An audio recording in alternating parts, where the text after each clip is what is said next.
હે મહાદેવ મિત્રો, ચાલો મારી સાથેમાં આજે આપણે આવ્યા છીએ સુરતના ડુમસ દરિયા કિનારા પાસે વન વિભાગ દ્વારા બનાવવામાં આવેલ ગુજરાતના પ્રથમ નગરવનમાં.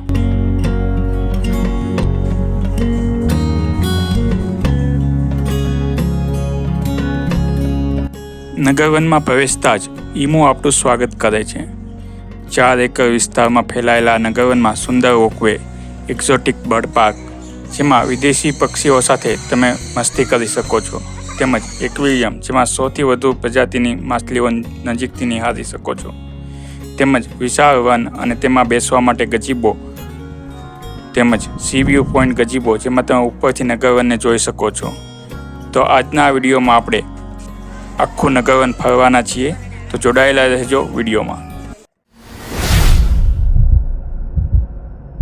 હાલો મારી સાથેમાં આજના વિડીયોમાં આપણે જોવાના છીએ સુરતનું નવું નજરાણું એવું નગરવનને.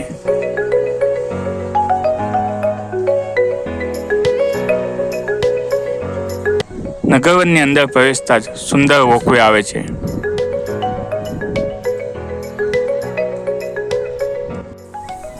જેનું નામ અટલ પથ છે.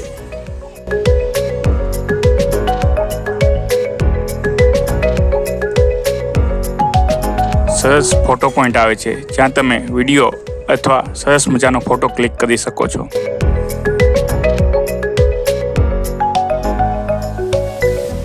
ત્યાંથી થોડું આગળ જતા બર્ડ પાર્ક આવે છે. ચાલો તેમાં પ્રવેશ કરીએ.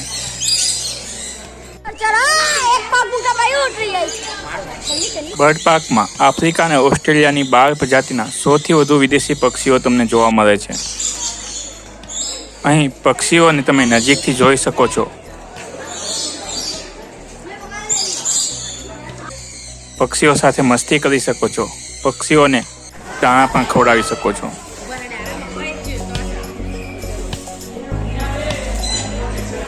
બાળકોને તો અહીં મજા પડી જાય એવું છે.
અહીં નગરવનમાં જાપાનીઝ મિયાવાકી પદ્ધતિનો ઉપયોગ કરી વૃક્ષોનો ઉછેર કરવામાં આવી રહ્યો છે.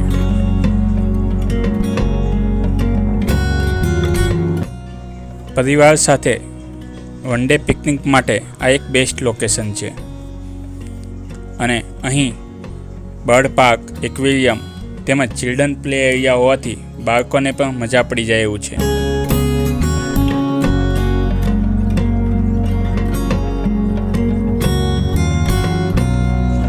ચાલો હવે એક્વેરિયમમાં જઈએ.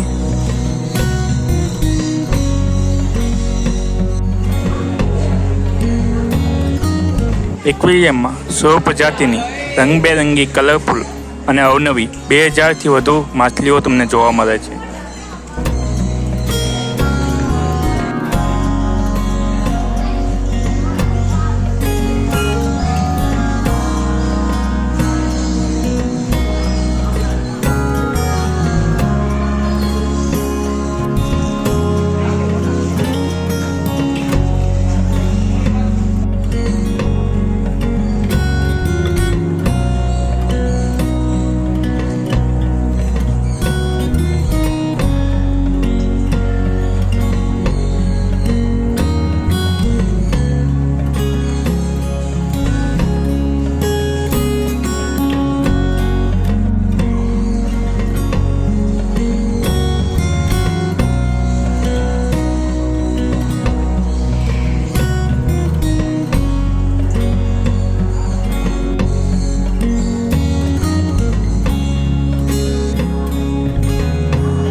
ચાલો હવે સી વ્યૂ પોઈન્ટ ગજીબોમાં જઈએ અને ઉપરથી પૂરા નગરવનનો નજારો જોઈએ.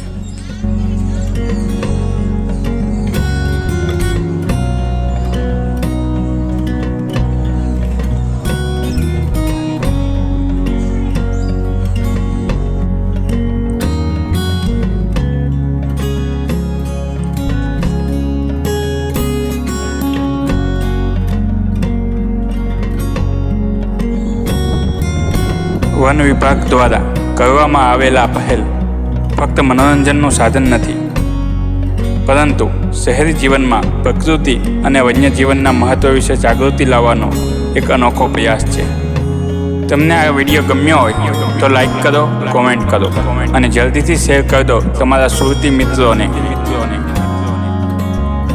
મળીશું નવા વિડીયો સાથે. જય મહાદેવ.